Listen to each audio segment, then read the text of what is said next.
Hello and welcome. My name is Chris Bullock. I'm the owner of The Wandering Bull. You can visit our website, wanderingbull.com, and follow us on Facebook. Today, I want to talk about making a hand drum. We're going to work on basically producing a hand drum.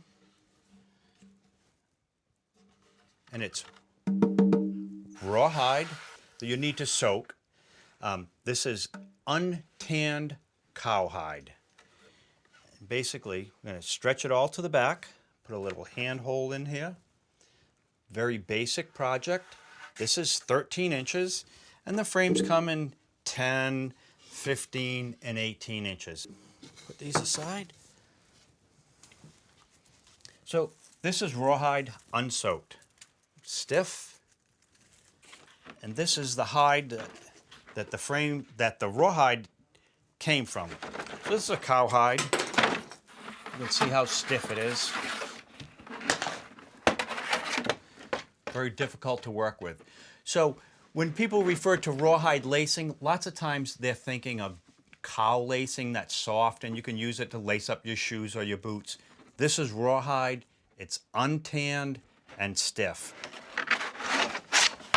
So not very practical for clothing, drums and shields. When you get the kit, basically the rawhide is going to be in a disc. We're making a 13-inch hand drum today, and you were required for a 17-inch disc. This is 17 inches in diameter. Basically wrap over, and it gives us 2 inches per side to wrap around the edge. I went ahead and scalloped my disc to look like that. So basically what I did was took my rawhide, folded it in half, poked a hole here, poked a hole here. So now I'm going to open it up, fold it in half again, poke a hole here, poke a hole here. My first 2 sets of holes are these. So I have 4 initial holes that I folded this guy in half. And then, so I went from point A to point B. These 2 holes are about 2 inches from that hole. They're about 2 inches apart. So folded it, poked holes, opened it up, folded it again, poked 2 holes. So now I have 4 holes on my disc. And then I went and spaced out equally these other 2 holes. So you have the 4 points, these 2 holes, these 2 holes, these and these, which is equivalent, you'll have 12 holes. I scalloped it ahead of time, so that makes the lacing a little easier by cutting the scallops. You can also cut the scallops after it's done. You just have a harder time getting the scissors in and out when you have it laced on the drum. So this just makes the step a little easier. It is not necessary. Here's a piece of rawhide that's been soaking for 2 days. Normally I like to soak them for 2 days, 3 days at the most. Any longer than that's not necessary. So obviously once it's soaked, it's a lot different than when it's not, and this is in the raw stage. So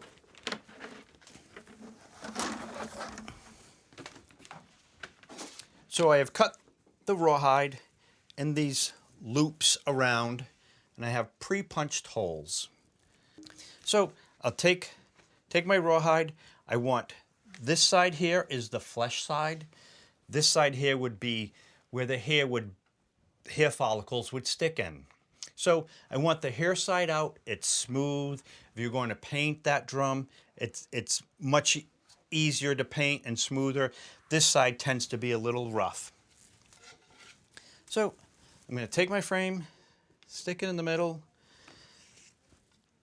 and my lace has also been soaking for that 2 days as well. And a couple of hours before I go to use it, I like to fill the bucket with warm water. When the rawhide is soaked in warm water, it tends to relax and wants to stretch more. If it was soaked in cold water, doesn't want to relax and stretch as much.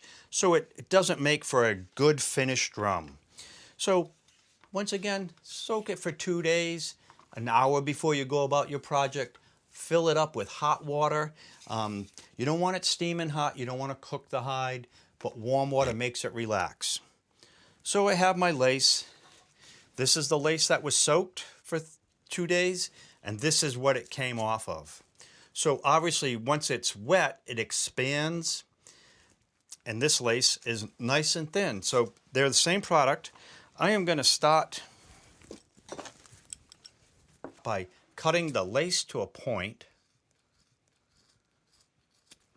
I have a nice point. I want to go even thinner.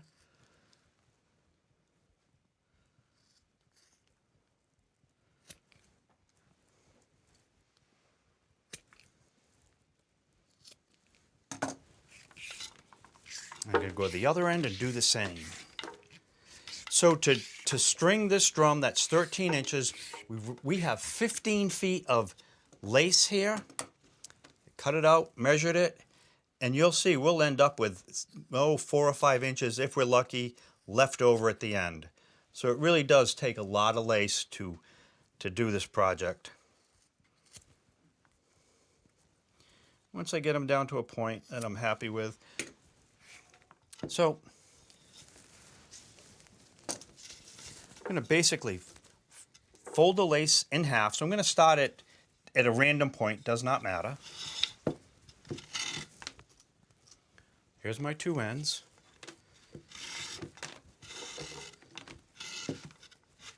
So this is my starting point. So take a lace and go. We're going to basically use one side at a time. So this is side A, and this will be side B. We're going to go all the way across to the opposite side, go through the hole that I have pre-punched,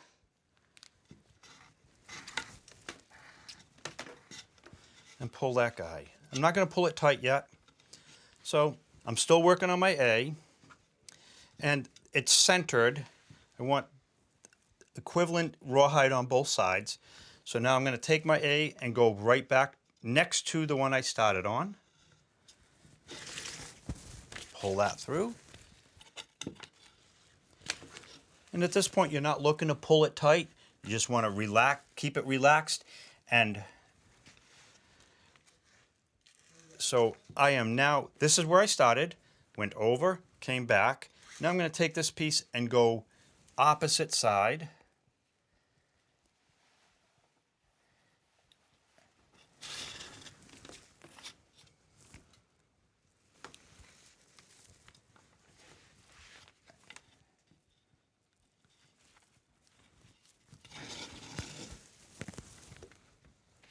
And still trying to keep it symmetrical, rawhide on both sides. You wanted an equal amount showing, and still keeping it loose. We're going to tighten it up in the very end. So this is still the A piece that I'm working with, and I'm almost out.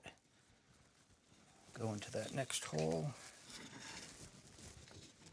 So at this point, I'm just going to tie a very loose knot right here. You're going to be untying that knot, so don't tie it tight. Now I'm going to go back to the B piece. And see how we're developing? It's loose, it's loose, and we're symmetrical.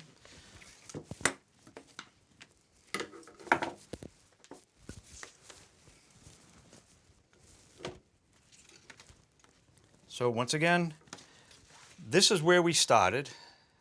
I'm going to make a note of that right now so you can see where we go.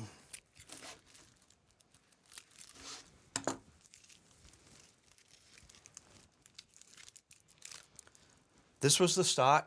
I have woven my A section. Now this is the B end.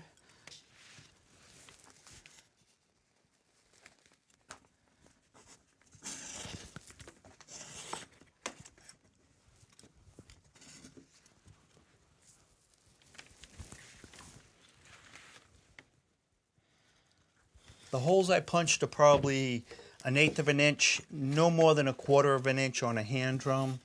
It's nice to have them all pre-punched when you start. It saves you from getting involved in punching it while you're trying to lace it and keep it all symmetrical.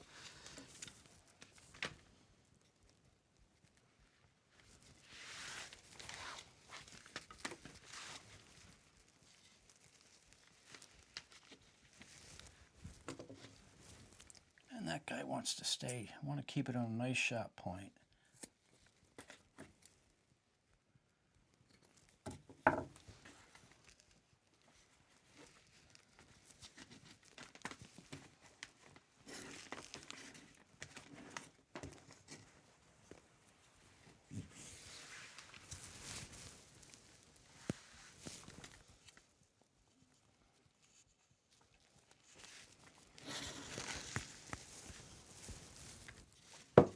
All right, we're getting close. So this is where we ended the A piece here. And I have this piece here and one last loop. I'm gonna take this guy out of here. I'm gonna still working on the B section, the B lace. And this guy will reach to this point.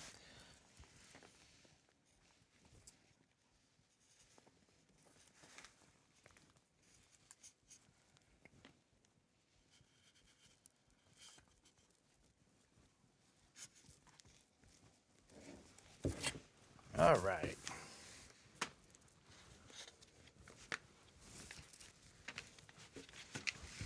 That's what we have, laced roughly.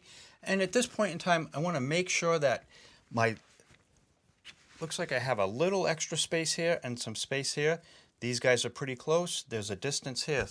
I'm just going to work it down a little bit. Ooh, I'm going to work it down so I'm really close.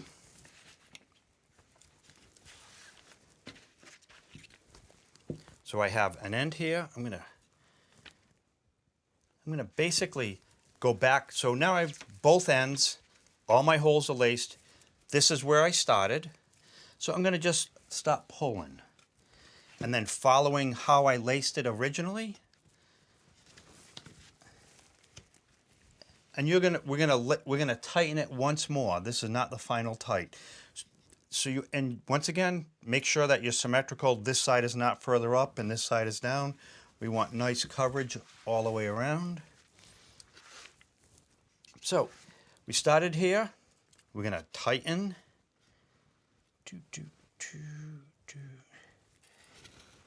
We're basically repeating the same process. We're just pulling it a little tighter. And follow the same pattern in which we laced it originally. And now I'm back to a loose. So I can take my end and once again just tie a quick little knot just to hold it in place because you're going to tighten it again.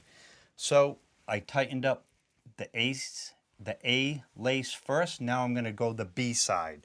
So I'm going to follow my lace, pull it, pull it, pull it, pull it.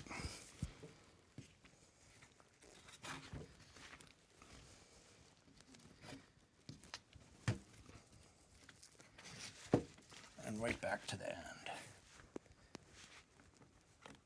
Once again, I'm going to tie a nice quick little loose knot because we're still going to tighten it again. So there I go. It's a long cry from this where this will dry the same color and be that tight. So we've got it roughly laced. The two ends are knotted. A little trick on stretching it at this point is applying pressure here because you're basically working, that lace will stretch. The animal skin stretches from the belly to the belly and not from the head to the tail. So there's more stretch because obviously even us humans, the more we eat, the more we stretch this way. So the animal hide stretches in the same fashion. So we're gonna apply pressure, force that down, and you can see that these laces are almost stretching to the bottom to the rawhide on the back. I'm going to flip this guy over and do the same here.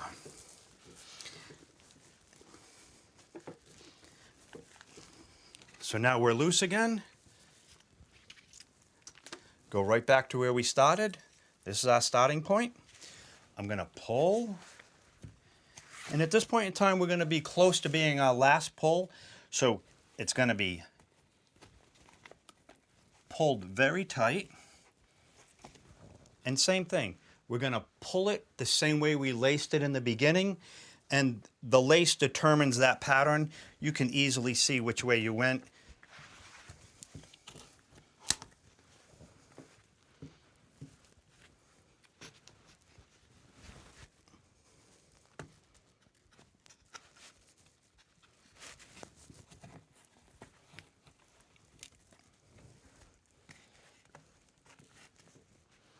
Now, I've laced it right back. Look at the slack that I've pulled out.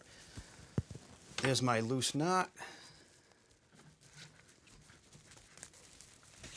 I'm going to pull that guy tight. Same thing, tie another loose knot because we're going to undo it. It's kind of repetitive, undo, do, but so we retightened lace A side. Now we're going to do B side because we want the drum to be symmetrical in the back. So same thing, start at this starting point and pull that lace as tight as you can at this point in time. If you were working with thin deer hide, you need to be careful that you don't pull the holes larger and rip the rawhide itself. At this point in time, I think we're fairly safe and not going to do that. The cowhide is very heavy. Deer hide tend to be thin. And once again, this is the end of the B, and we ended up with another 3 inches of slack. That was by tightening it, by pushing down on the lace and pushing down on the head.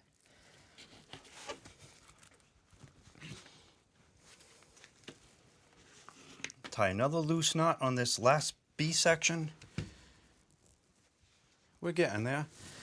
And I think our stretch is not bad.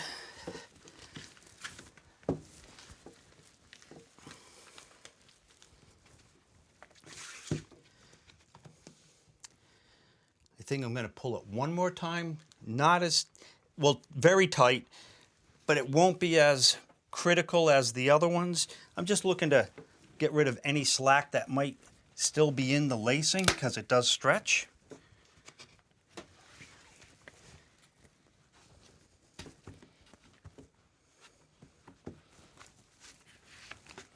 Right to that knot again.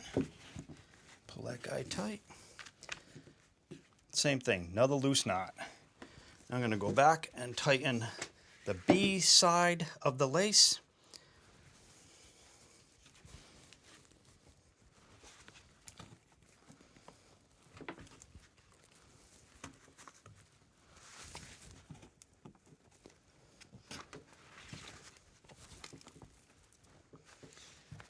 And again, I end up with another inch or two of slack. And I feel fairly confident that that's going to work. So now I'm on the lace, the last section, so I probably have 2 feet. Pull that guy tight. And to end it off, there's a variety of techniques. There's no right or no wrong way to do it. I'll do it in this 4-way pattern. Basically, it gathers up the extra lace and makes it tighter once again. So here I am. I'm going to pull that guy tight, go to the center.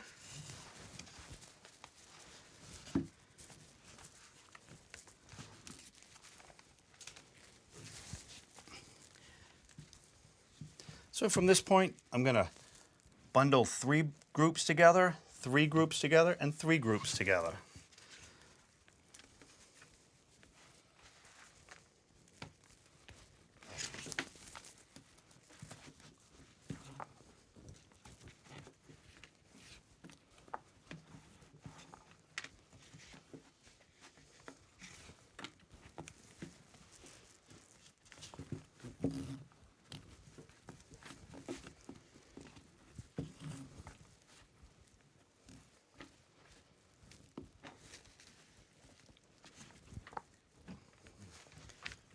Okay, So I'm down on one side. I'm going to tie a quick knot here. I'm going to do an overhand knot. Just pull that guy in tightly. Now, once this dries, you can see how tight those knots all become. So you want to tie a good knot so it's not going to slip. But they will tighten up nicely. All right. So this is the A lace that we started with. So, once again, I'm fairly confident that we're tight. I'm going to bring that lace to the center, and I want to capture 3.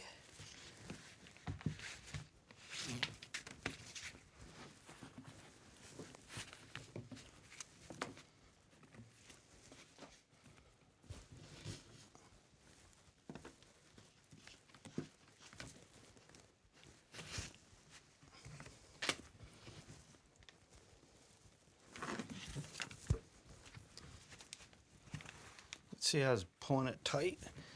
Really gathers those laces and also stretches them and tightens them up as in the same process. I'm going to tie my knot. Do it again. I'm going to cut this rawhide. I'm going to leave myself an inch. Now I want to go and gather these 3 guys. So I'm going to tie a knot.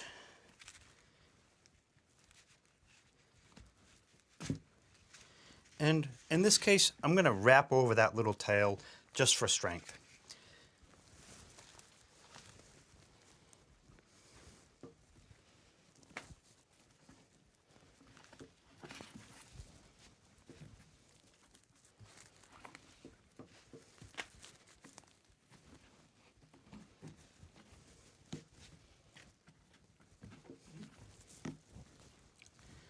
Finish to that end. I'm going to tie a couple of knots.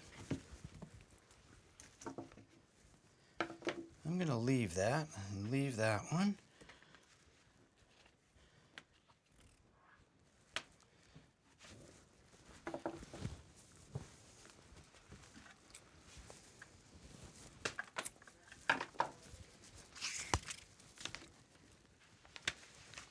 Take an end, tie a knot quickly, pull it to the center. Once again, I'm going to wrap over that.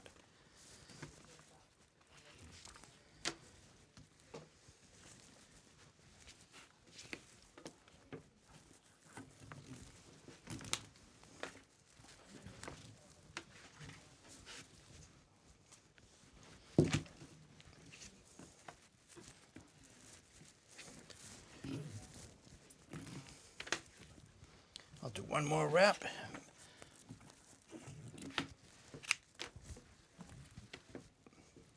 Tie a knot.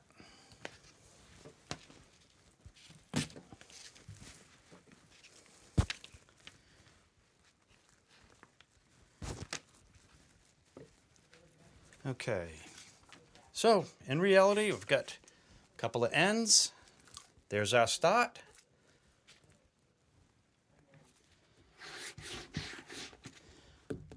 It's a long way from being playable. So, I want to make a handle. I have these extra pieces. What I'm going to do is bring this guy over to here.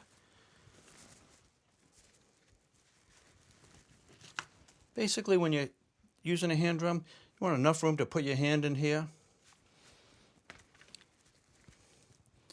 So with this extra pieces, I'm basically just going to twist myself a nice handle. Once again, no right or wrong way to do this. You could make this handle out of deerskin lace, cowskin lace. Doesn't need to be rawhide. We have ample rawhide left over here, so it's nice just to twist up a handle. And once again, tie a quick knot.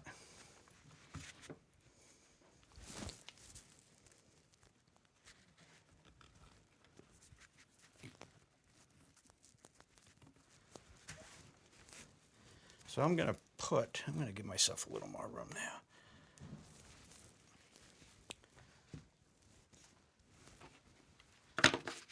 get rid of this guy. I have an extra piece. I'm going to get rid of this guy. My handle's still in place. Give myself a little more room.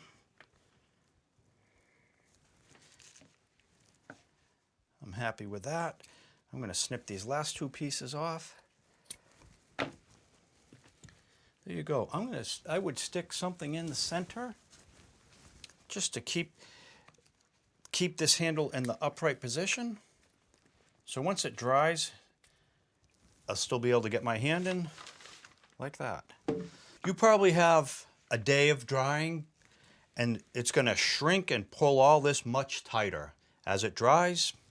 Don't want to leave it in the sun. You know, if it was out of the sun and away from the heat, it would take a good day to dry and it will tighten right up. But now we have these little puckers. And to eliminate that, when it dries, they will shrink. But I like to tie a separate lace around it all and it will hold those in. It will pull those guys in nice and tight. And I'll need to cut a piece of lace for that.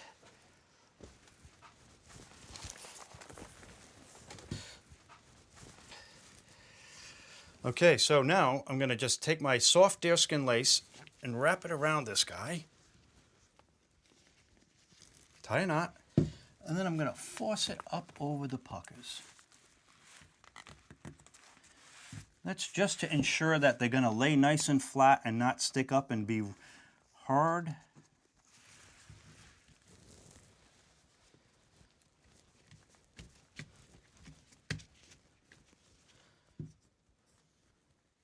So there we go.